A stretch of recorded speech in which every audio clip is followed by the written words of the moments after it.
Hello दोस्तों, नमस्कार। मेरा नाम है आकाश और आप लोगों का बहुत बहुत स्वागत है कहानी क्राइम की चैनल पर। उम्मीद करता हूँ कि आप लोग बहुत अच्छे होंगे।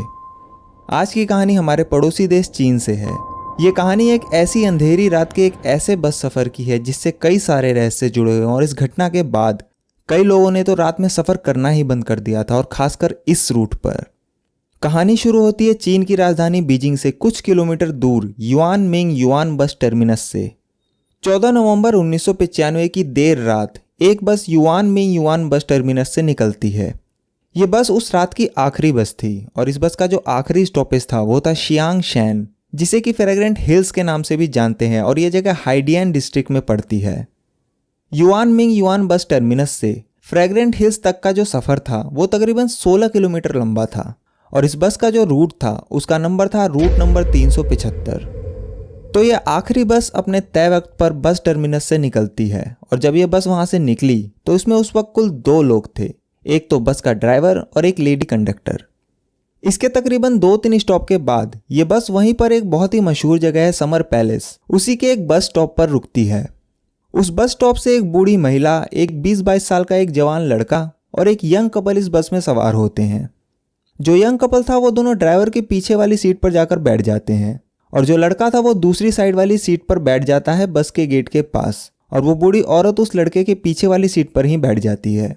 इसके बाद ये बस वहां से चल देती है। अब इस रूट नंबर 375 की पूरी बस में कुल मिलाकर 6 लोग थे, ड्राइवर और लेडी कंडक्टर को मिलाकर, और ये बस अपने तय रूट के हिसाब से अपनी मंजिल की तरफ बढ़ रही थी।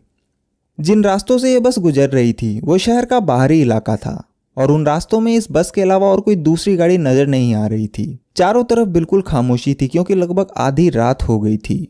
उस खामोशी में सिर्फ उस बस के इंजन की आवाज़ सुनाई दे रही थी, और क्योंकि नवंबर का महीना चल रहा था तो ठंड भी बहुत ज़्यादा थी। उसके बाद जब 2-3 बस स्टैंड गुजर गए तो बस ड्राइवर को अंधेरे में खड़े 2 लोग नजर आए जो कि बस को रोकने के लिए हाथ हिला रहे थे। मगर ये दोनों लोग बस स्टैंड पर नहीं खड़े थे, बल्कि अगले बस स्टैंड से काफ़ी पहले ही बीच रास्ते में खड़े थे। तो पहले तो ड्राइवर ने फैसला किया कि वो बस को नहीं रोकेगा क्योंकि वो दोनों बस स्टैंड पर नहीं थे। मगर जब उस बस की महिला कंडक्टर ड्राइवर से कहती है कि ये इस रूट की आखिरी बस है और इसके बाद यहाँ से और कोई बस नहीं गुजरेगी, इसलिए वो इन लोगों को बस में चढ़ने दे, तो ड्राइवर को भी लगता है कि हाँ, अगर मैंने ये बस यहाँ नहीं रोकी तो ये बेचारे पूरी रात यहीं रह जाएंगे, इसलिए ड्राइवर बस को रोक देता है। उसके बाद बस का दरवाज़ा खुलता है और ये दोनों मुसाफिर बस में चढ़ते हैं। मगर जैसे ही वो दोनों इस बस में दाखिल हुए तो पता चला कि वो 2 नहीं बल्कि 3 लोग थे। उन दोनों ने बीच में एक तीसरे शख्स को अपने कंधे का सहारा देकर ऐसे पकड़ रखा था जिसकी वजह से वो बस में चढ़ने से पहले दिखा ही नहीं। बीच वाला शख्स जो बस में चढ़ने के बाद दिखा, उसके दोनों हाथ बाकी के दोनों लोगों के कंधे पर रखे हुए थे। उस बीच वाले आदमी का सर नीचे की ओर झुका हुआ था और उसके बाल बिखरे पड़े थे, जिसकी वजह से उसका चेहरा देख पाना मुश्किल था। और बाकी के 2 लोग जिन्होंने उसे सहारा दे रखा था उनका चेहरा बिल्कुल सफ़ेद था, मतलब एक नॉर्मल इंसान से भी ज़्यादा सफ़ेद। इन तीनों ने ही चीन के ट्रेडिशनल कपड़े पहन रखे थे जो कि क्विंग राजवंश के दौरान पहने जाते थे। उसके बाद ये तीनों बिना किसी से कुछ बोले बस की पीछे वाली सीट पर जाकर बैठ जाते हैं और ये बस वहाँ से चल देती है। मगर इन तीनों को देखकर बस में बैठे बाकी के पैसेंजर घबरा जाते हैं, क्योंकि एक तो आधी रात का वक्त और पहले 2 लोगों का दिखना और फिर अचानक से 3 लोगों का चढ़ना और ऊपर से उनके अजीब से कपड़े। तो इन सब वजहों ने बाकी के मुसाफिरों के अंदर एक बेचैनी सी पैदा कर दी और वो सभी घबराकर एक दूसरे को देखने लगे। उस बस की जो लेडी कंडक्टर थी उसने इन लोगों को शांत करने की कोशिश की और कहा कि हो सकता है कि ये तीनों किसी नाटक वगैरह में काम करते हैं और बस पकड़ने की जल्दी में अपने कपड़े उतारना भूल गए हो, इसलिए आप लोग घबराओ मत। उस महिला कंडक्टर की बात सुनकर वो लड़का और यंग कपल तो शांत हो जाते हैं, मगर वो बूढ़ी औरत शांत नहीं होती और वो बार बार पीछे मुड़कर उन तीनों को देखे जा रही थी। इसके 2-3 स्टॉप के बाद वो जो यंग जोड़ा बस में बैठा था उनका स्टॉप आ जाता है, तो वो बस से उतर जाते हैं और फिर ये बस अपनी मंजिल की तरफ चल देती है। अब उस बस में टोटल 7 लोग सवार थे, एक बूढ़ी महिला, एक लड़का, एक बस ड्राइवर, एक लेडी कंडक्टर और वो 3 पैसेंजर जो सबसे लास्ट में चढ़े थे। बाहर ठंडी हवाओं का शोर सुनाई दे रहा था और बस के अंदर वो लेडी कंडक्टर और बस ड्राइवर एक दूसरे से हंसी मजाक कर रहे थे। अचानक से वो जो बूढ़ी औरत थी वो अपनी सीट से खड़ी होती है और अपने आगे वाली सीट पर बैठे लड़के पर चिल्लाने लगती है और कहती है कि उसने उसका पर्स चुरा लिया। इस बात पर उस लड़के को भी गुस्सा आ जाता है और वो भी उस बूढ़ी औरत से बहस करने लगता है। ये शोर सुनकर उस बस की जो लेडी कंडक्टर थी वो भी वहां आ जाती है और पूछने लगती है कि आखिर क्या हुआ। तो वो बूढ़ी महिला कहती है कि इस लड़के ने मेरा पर्स चुरा लिया, मगर वो लड़का कहता है कि उसने कोई चोरी नहीं की। धीरे धीरे ये झगड़ा इतना बढ़ जाता है कि वो बूढ़ी महिला उस लड़के का कॉलर पकड़ लेती है और कहती है कि अगले स्टॉप पर बस रोको, मुझे उतरना है और इस लड़के को पुलिस के हवाले करना है। वो लेडी कंडक्टर उस बूढ़ी औरत को शांत करने की बहुत कोशिश करती है, मगर वो किसी की नहीं सुनती और अपनी बात पर अड़ी रहती है कि अगले स्टॉप पर वो इस लड़के को पुलिस स्टेशन लेकर जाएगी। आखिरकार बस का ड्राइवर अगले स्टॉप पर बस को रोक देता है। जैसे ही बस रुकती है, वो बूढ़ी महिला उस लड़के का कॉलर पकड़कर खींच के बाहर लाती है और फिर वो बस वहां से आगे चली जाती है।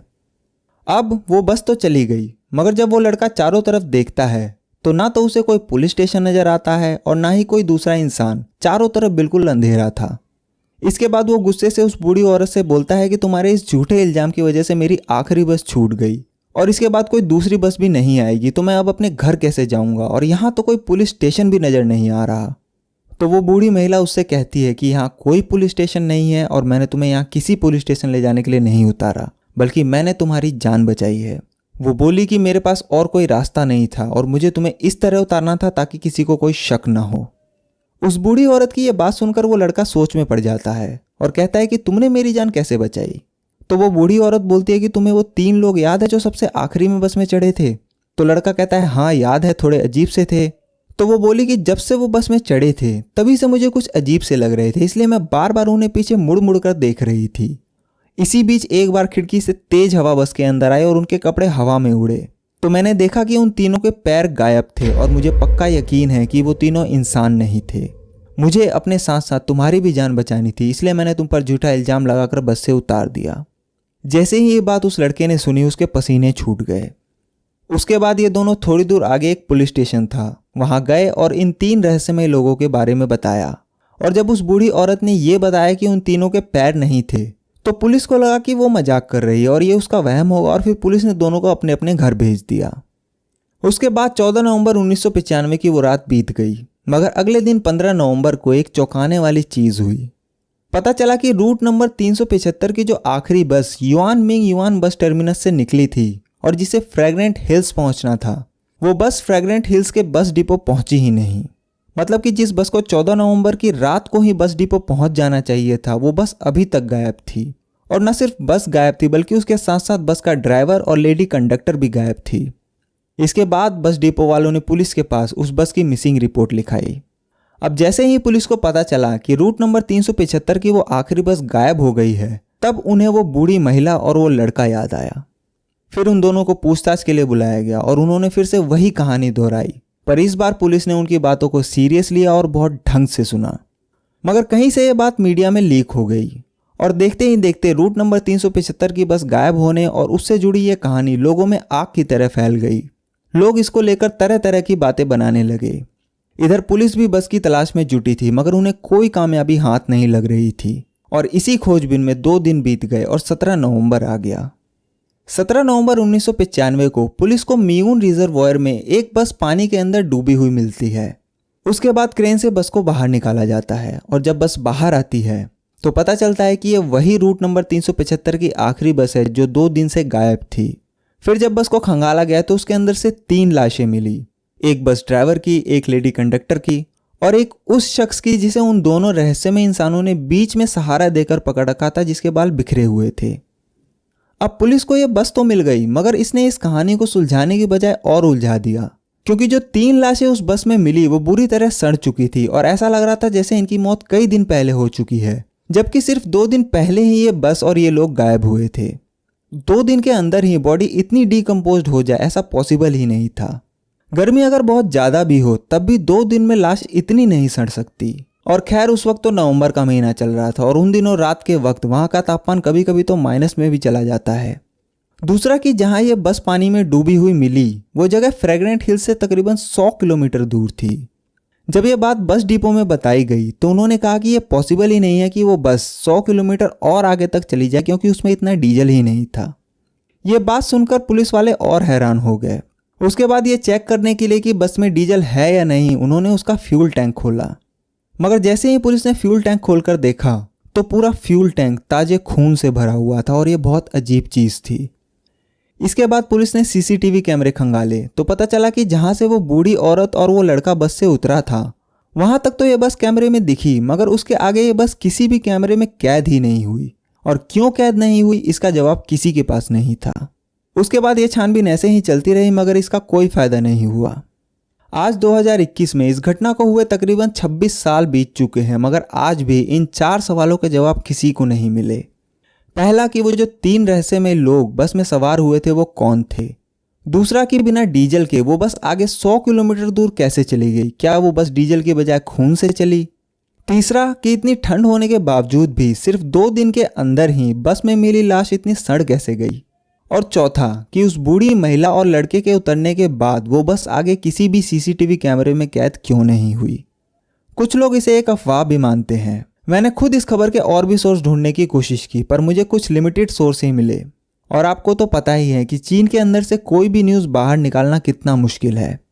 मगर चीन के सरकारी अखबार ग्लोबल टाइम्स ने खुद इस खबर को अपनी वेबसाइट पर डाल रखा है, तो जाहिर सी बात है इसमें कुछ तो सच्चाई होगी। वहीं दूसरी तरफ चीन के बहुत सारे लोग इस घटना को सच मानते हैं, और इस घटना के बाद लोगों ने रूट नंबर 375 को भूतहा ही घोषित कर दिया था। और आज इतने साल बाद भी ये कहानी चीन में सुनी और सुनाई जाती है। तो ये थी चीन के रूट नंबर 375 के भूतिया सफर की कहानी।